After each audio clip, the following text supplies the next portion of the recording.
This is the Ethanol Report, the industry podcast from the Renewable Fuels Association since 2008. I'm Cindy Zimmerman. Well, we're going to talk about E15, which we've been talking about for about 10 years now, and we're still looking at, I guess, another summer of waivers to keep it at the pump.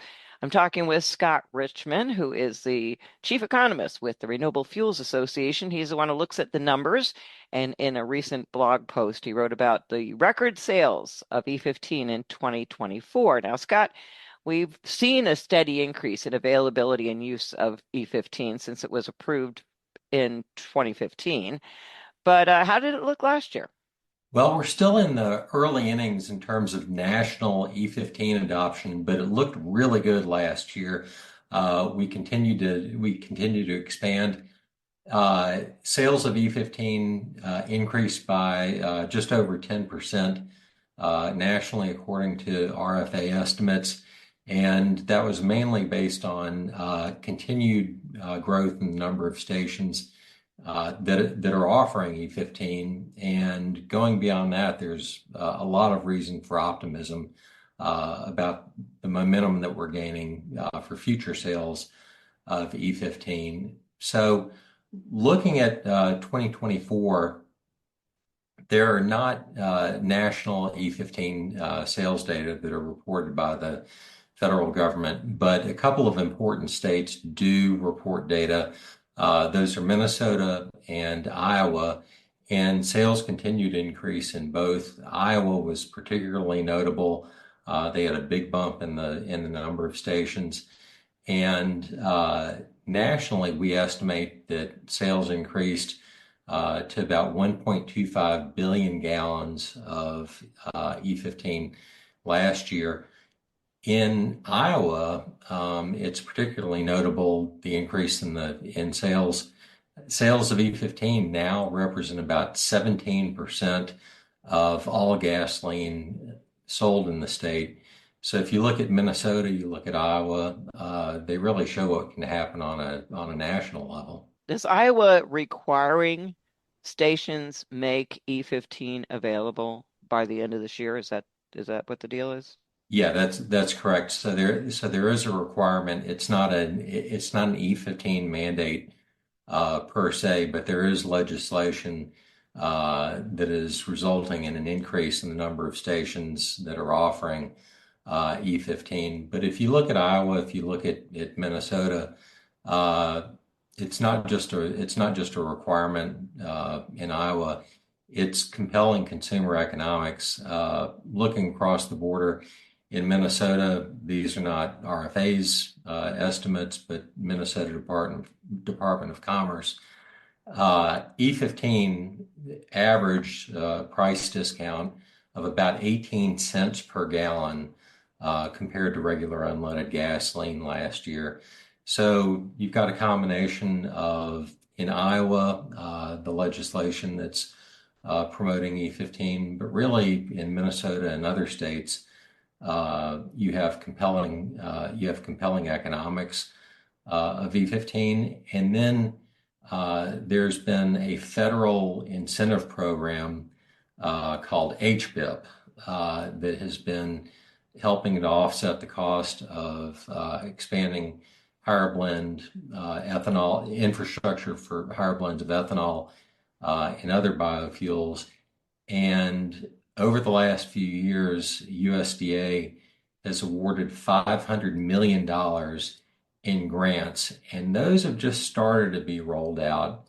And we think that those are going to be really key to expanding the number of stations over the next few years. We'll probably get a doubling in the number of stations over the next few years. Well, you talk about when we talk about E15, we talk about two different things, really. The availability, that is the number of stations, as well as the actual consumption, the use of how much it is sold. Talk about those two different things, and how really of course the availability is going to lead to more use, right? Right. So the number of stations that offer E15 has grown steadily over time. There's about 3,500 stations on average in 2024. It's probably closer to 3,700 to 4,000 right now that are offering E15 nationally, and we expect continued increase in the number of stations in the near to medium term. What we really have to see, and there's reason for optimism on this, is up until now, there's been a restriction on sales of E15 in the summer in conventional gasoline areas, and there have been waivers the last few years for those. But we are really optimistic about getting a national legislative fix for that. This almost came into being at the end of last year. In December, there was a continuing resolution to fund the government operations, and E15 having nationwide year-round E15 was written into that. Unfortunately, Congress decided to go with what was called a skinny continuing resolution at the end of the year, so it didn't quite get in there. But there's reason for optimism this year. If we can get a legislative fix that will allow nationwide year-round E15, what we expect is not only an increase in the number of stations, a rapid increase in the number of stations that are offering E15, but also instead of E15 being offered at maybe a couple of pumps per station on the side, you'll actually start seeing a fair amount of replacement of E10 with E15. E15 was approved for sale more than a dozen years ago. It's fully approved for sale in vehicles that are model year 2001 or newer. So there aren't too many older vehicles on the road anymore. And we really think that once you have legislative regulatory certainty about E15, you're going to see a very rapid increase in adoption and moving some stations just completely away from E10 to E15. So you're going to get a compounding effect, increased number of stations, increased sales per station, and that's going to happen as a result of this legislative change, along with the USDA program that I mentioned that's been putting a lot more dollars toward infrastructure. Well, it's April. Probably not going to see that legislation before the summer starts. But what we are seeing at the end of this month is the 8 states that had requested waivers for the summer. That's going to be approved as of the end of this month, except for one of the states and part of another state. But this is going to happen. What does that mean? And what does also the potential for California to finally allow E15? We could see those happen, but it does look like at this point we're still going to have summer waivers, which the Trump administration has already said they're going to do. Yeah, so for that block of states, what they've done from opting out from a 1 pound waiver for E10 it's a fairly technical issue, but what's important to know is that what it does is to put E10 and E15 on the same footing, on kind of a level playing field during the summer months. So in conventional gasoline areas, in the Midwest, there's not a different gasoline blend stock that would have to be used for E15 as compared to E10 that would serve as a barrier for being able to expand and continue E15 sales. So that's what that is aimed at, and what that is a way to go ahead and establish parity in a key portion of the country. what we would hope for, again, longer term is a nationwide legislative fix. And that's one reason for optimism about E15 going forward. You mentioned California, and what's going on in California is the other reason for optimism about E15. So we have done all the background vehicle testing and emissions testing that's necessary for E15 to show that it doesn't have any adverse emissions consequences relative to E10, and that has been submitted to the state of California. Um, Unfortunately, over the last couple of years, the California Air Resources Board has kind of been slow walking the process for approving E15. California is the last state that has not approved E15 for sale, and we've basically done all the background work out there to establish why it should be allowed. Um, this has been going on, like I mentioned, for a couple of years, and there is probably no other state in the country where the economics of and the infrastructure for E15 are so compelling. But we've had this roadblock within state government, and fortunately, last fall, Governor Newsom sent a letter to CARB requesting that they expedite the process of approving E15. Additionally, we've had support in the state legislature for going ahead and approving budgetary resources to be put toward the approval of E15. And this could, depending on how it plays out, go fairly quickly, or it could take a year or two to get approval. But we think it's something that's gaining momentum out there. And the reason that I said that it's particularly important out there is we've seen with E85 sales out there under the California Low Carbon Fuel Standard, the credit value for low carbon fuels and the expense of gasoline out there have led to a combination where you've gotten these really compelling economics for E85 and this rapid increase in E85 sales out there. We would expect that you would get compelling economics for E15 as well within the fuel market out there. And additionally, one of the things that has to be shown in order for stations to be able to sell E15 is that their equipment has to be compatible with it. Out in California, they have had upgrading and replacement of underground storage tanks as a result of some regulations out there.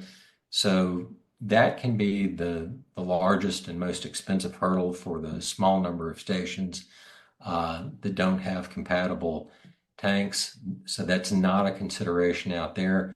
So we think that the combination of compatible infrastructure and compelling economics will result in a pretty rapid uptake of E15 in California. It's just a matter of getting that through the approval process.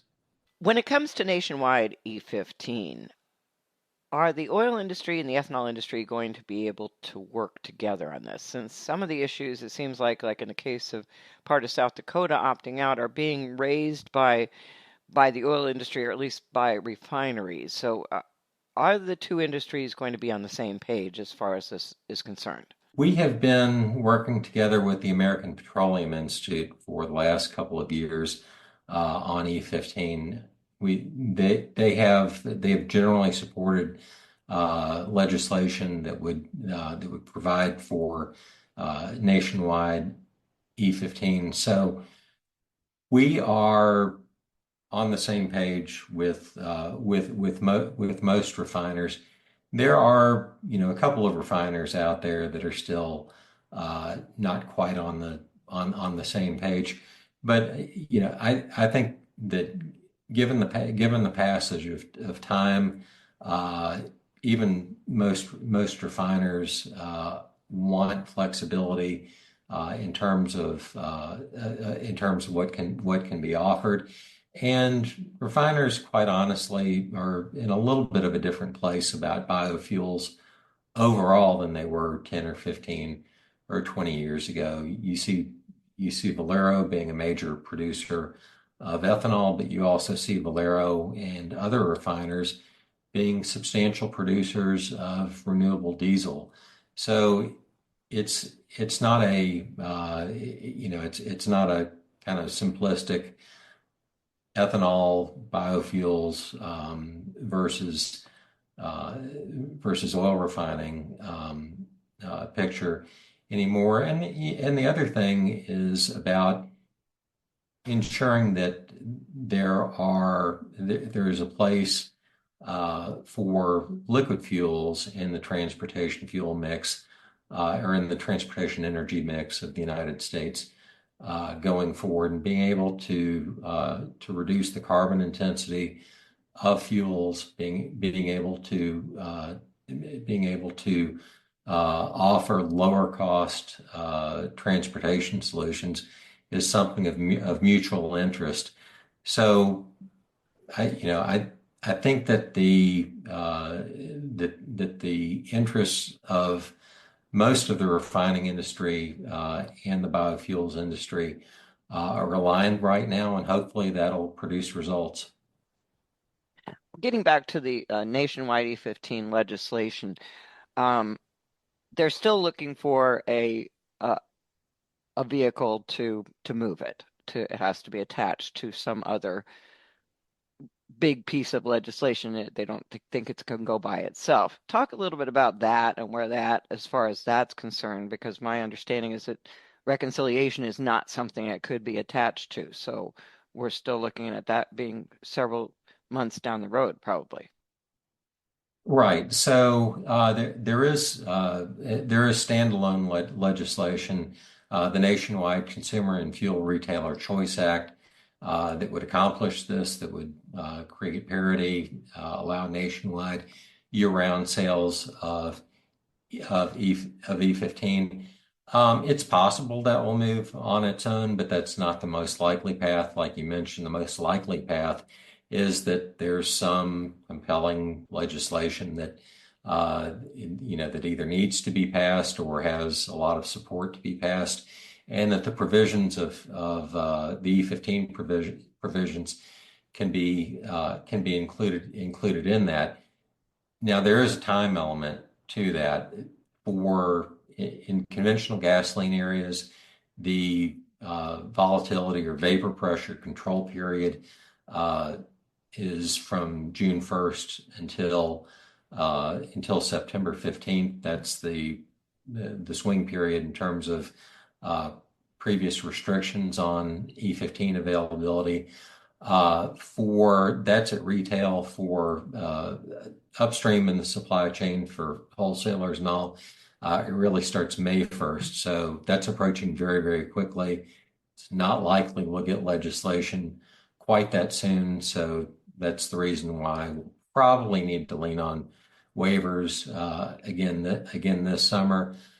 In terms of legislation, though, there there are different vehicles that this could be attached to. I would say it's not impossible that that it would be included as part of reconciliation. The Again, we would expect the uptake of E15 to be fairly rapid. That it would that we'd start seeing significantly expanded sales, and that would translate over into increased use of corn and perhaps higher corn prices, lower farm program payments. That's a potential avenue, but there will be other legislative vehicles this year as well. So we'll just have to see what makes the most sense. Well, overall, as you said, there's a lot of optimism. There does seem to be really a big push. The farmers are working together with with the administration. The administration seems to be very much in favor of this. So overall, what do you think that maybe by this time next year we won't have to deal with this anymore? I would really hope so. We've been in the position the last few years where we've had to rely on emergency waivers. And, just from a common sense standpoint, E15 makes sense. Again, it's approved in 2001 and newer vehicles. There's very few vehicles out there that can't use E15. We've driven billions of miles on it. There's never been any sort of a documented case where E15 has caused any problem with vehicles. Additionally, in terms of air quality, uh, the metrics around E15 are as good as or better than E10, and it saves money and increases consumer choice, reduces carbon intensity. So at this point, it's kind of a why wouldn't you go ahead and do this? And I will say we were talking a little bit earlier uh, about the continuing resolution last year and potential legislative vehicles this year. Um, the CR, even though we didn't get final passage of the continuing resolution with the E15 provisions, it helped pave the way for E15 this year. There were different people in congressional leadership who had to sign off on the inclusion of E15 in the continuing resolution. And the issue has been brought up with a lot of folks in Congress, including leadership. And so that's likely to continue to pay dividends this year in terms of easing the path for E15 legislation. So there's just a whole bunch of reasons why it makes sense, and hopefully its time has come. Well, the other thing that's getting a lot of attention right now is that nationwide E15 could also help farmers who are already suffering from low prices and are now worried about the impact of tariffs on their bottom line, right? Yeah, absolutely. The crop growers have had a tough last year or two. Commodity prices have been down. They've stabilized a little bit, but we're staring at 95 plus million acres of corn and somewhat reduced soybean acres. But on the other side of that, like you mentioned, there's concern on the soybean side about the trade war that's going on between the U.S. and China. China has for years been the largest import market for soybeans in the world and a critical driver of demand for U.S. soybeans. So if you take that away, you need other demand drivers. And on the corn side of things, E15 can help bolster demand for corn, help keep prices up at a time when we're at risk of having prices erode. All right, thank you very much to Scott Richman, Chief Economist for the Renewable Fuels Association. That's the Ethanol Report for this time. Thanks for listening.